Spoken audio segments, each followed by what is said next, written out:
Okay, so now Mum's making her cake. She's measuring. I need 300 grams of butter. 300 grams of butter on this. This is a very, very rich cake.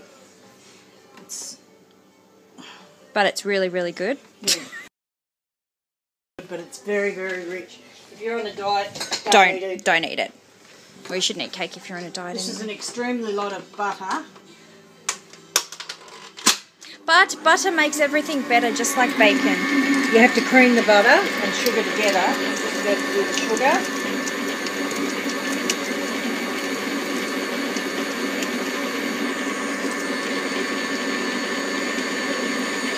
It's 250 grams of sugar, which is an awful lot of sugar for a cake. That is a lot.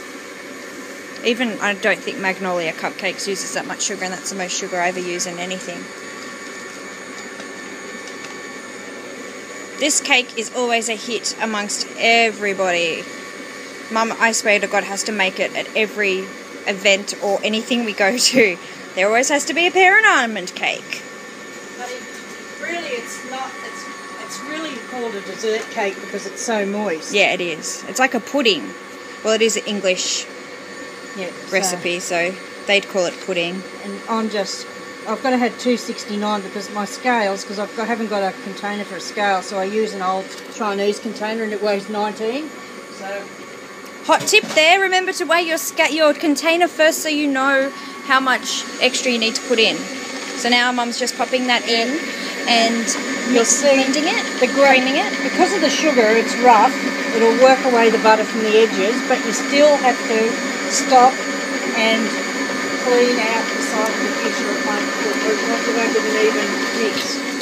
And now I'm going to place... Or you do what I do at the end and you just lift the bowl. Now I'm just going to add a heap. I always add a heap of vanilla, but a couple of times I've turned it on, I've left it on the mixer and it splatters everywhere. So you're best to... And this is a good time to wipe the bowl down too. See? Hot tips. Yeah, so you do that. Oh, vanilla. And because this is nearly empty, I'll just put in the contents. Doesn't matter if there's extra vanilla. Anyway, vanilla tastes good. Yep.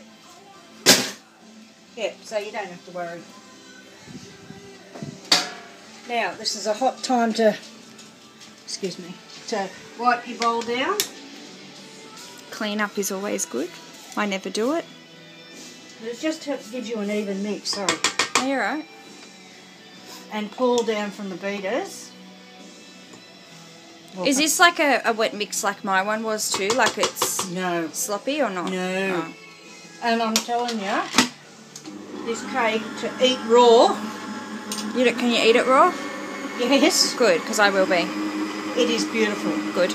And also, while it's like this cake. Oh, cinnamon! I always add a good dash of cinnamon. Yum. I love the smell of cinnamon. Oh God, that's so good. It just makes the cake. It's really got.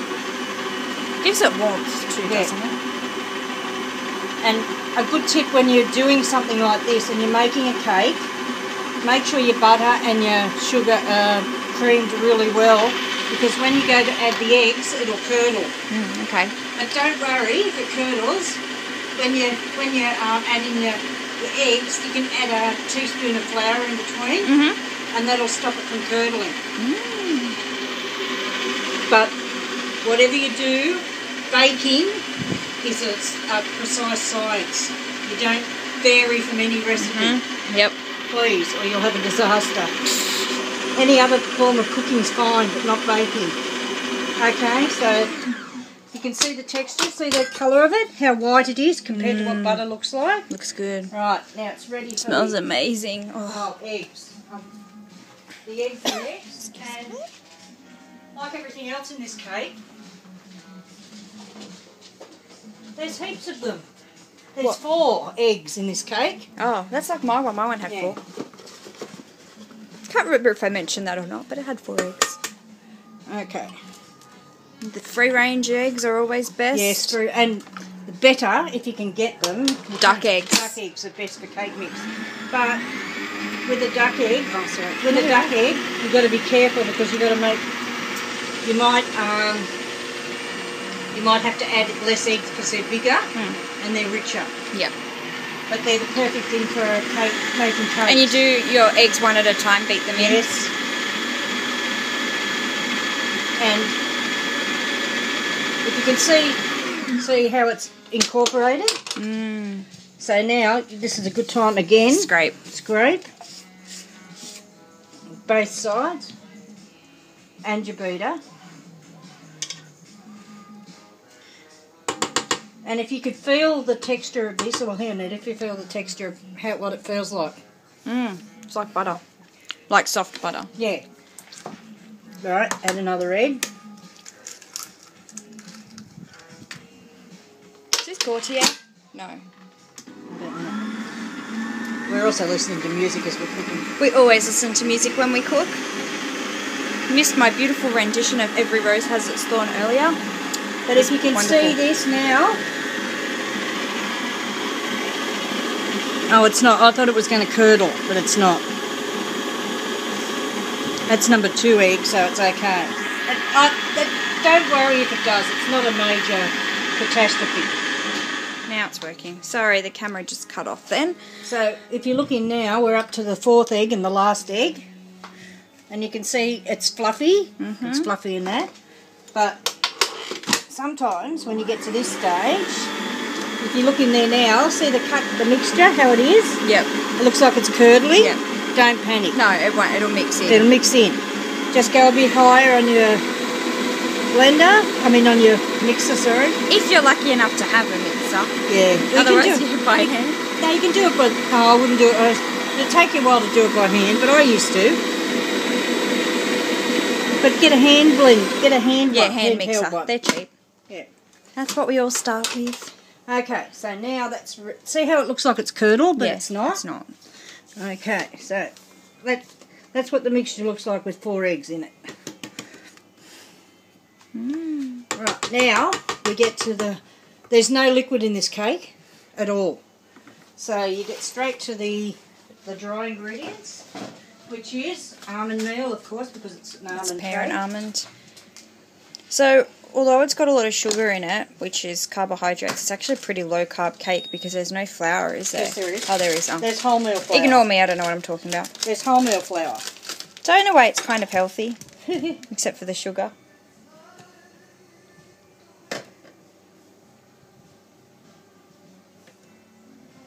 Hang on a sec, I'm having a malfunction.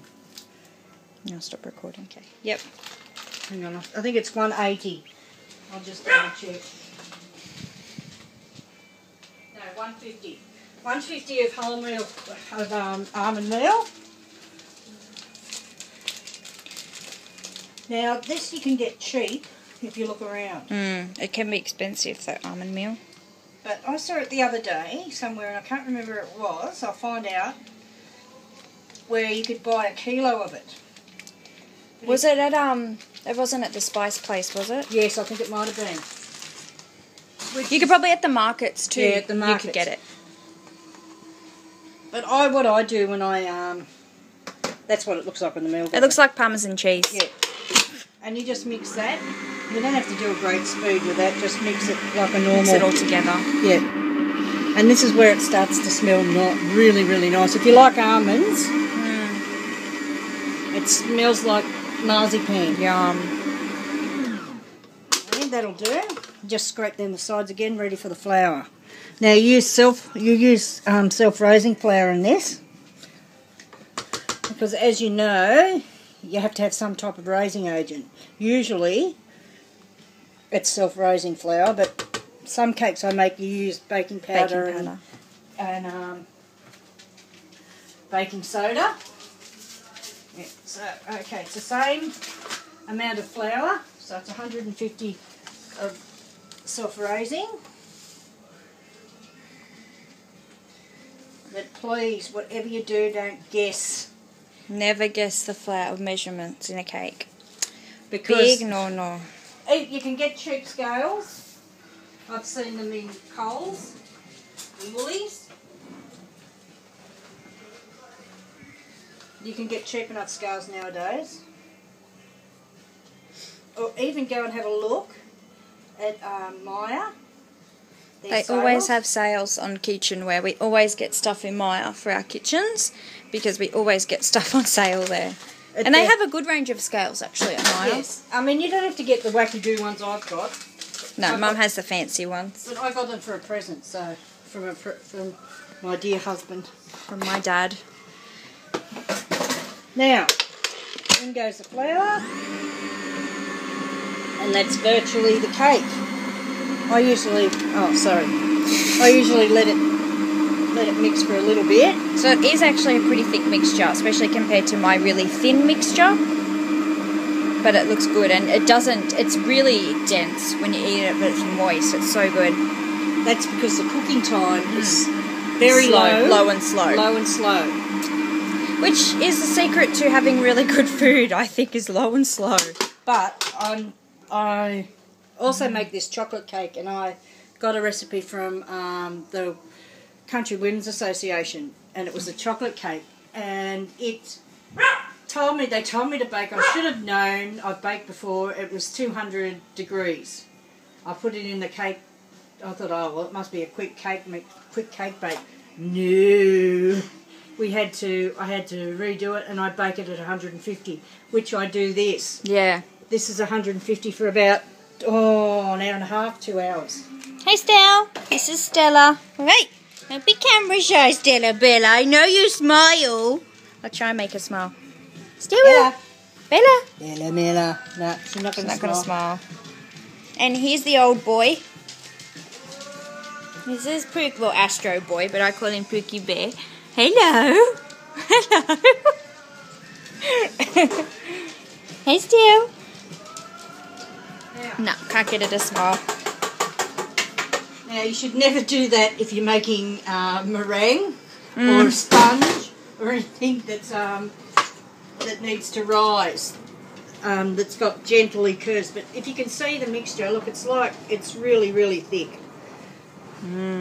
Because there's no liquid in only the eggs. Which means there won't be much left in the bowl at the end, unfortunately, for me. No, because I've got this wonderful scraper. Yeah, that'd be right. That goes in, and you've got to kind of work it in. And I'm loving Mum's tin. It's like huge at the sides. It's a spring form. Like it's got a base that comes out. It's not actually a spring form, but it's got a base that comes out, and it's got really, really like big sides. I love it. She wants to try and get another one. And well, I'm trying to balance with my elbow. Here, I'll put it down here for you. Yum. Oh, that's good. Yeah, it's good, isn't it? I don't believe the myths about not eating cake mix because of the raw eggs. Who cares? Now, when you put a cake in a tin, like this, you should always, I know it's going to make a lot of noise, but you should always drop it, like so. That is to get all the air bubbles out of the cake. Otherwise, you're going to cut your cake, and you're going to have a huge air bubble in it. And when do you put the pears in? Now. Now, okay. Now, this is the part that mystifies Anita, because the pears end up in the bottom of the cake. Excuse me for a second. Because you get the pears. I only use tin pears. And you place them on the cake. Like so. You don't have to be fancy about it. No, because they're not going to stay in that spot anyway. And you just put them around the top, any way you like. I can be fancy, but it doesn't bother me because it's going to be not the actual presentation end anyway. They'll sink when they're cooking. Alright, you just keep laying them until you... Food porn. Alright, so that's pretty simple, this cake. Once you get it down pat. Now, you have to use this that's in the bottom of the pan. That's a pastry scraper, by the way, if you don't know what it is. I'm just going over Mum's shoulder to do this, so you get all the little liquid out. Because that's that makes caramel. It doesn't make caramel, but it makes the cake soft and moist. Right, so that's what it looks like. And that flavour goes all through the cake. It's so good. Now, it goes into, luckily I've got 2 ovens. Fancy. And it goes into the oven at 100 and, I've got it on 150, just below 150, 140. It'll go in, I'll put it on for an... Anita, how long's yours in for? An hour. Did Did we time mine? Yes. Oh, thank God. No, we didn't. Shit. I'll say it's been in 8 minutes. Okay. It'll Right. be longer than 8 minutes because this is almost 8 minutes. Oh, okay, so, well, we've... Okay, wait a minute, I'll clear this off. I can't have a look. Oh, okay, so how long do you reckon it's been in for? Oh, probably about 10, 15. I'd say 15. Okay, so we'll put it into... Right, there we go. 45. Okay, 35 minutes I've timed it for, and then I'll check mine and put it back on for another... Sometimes it takes 2 hours, it depends. But and the best way to check a cake is to get a skewer, which I had to buy the other day because I've had none left. And you... Oh, Don't worry. Stella will look at it. Think it's food. You place it doesn't have to be in the centre of the cake, but it can be anywhere in the cake. And when you pull it out, the wood should be clear. clean. It shouldn't have any mixture on it. It's just handy to know those tips. And when you pull this cake out, we'll show you when we... Yeah. So, goodbye, and I'll see you when it's finished. Now. This is the finished product. As you can see, you can't see the pears anymore. They've sunk into the cake. You have to let it cool in its tin. Oh, shut up, Jenny. Don't listen to that. That's my child niece. That is Ange, as you would know.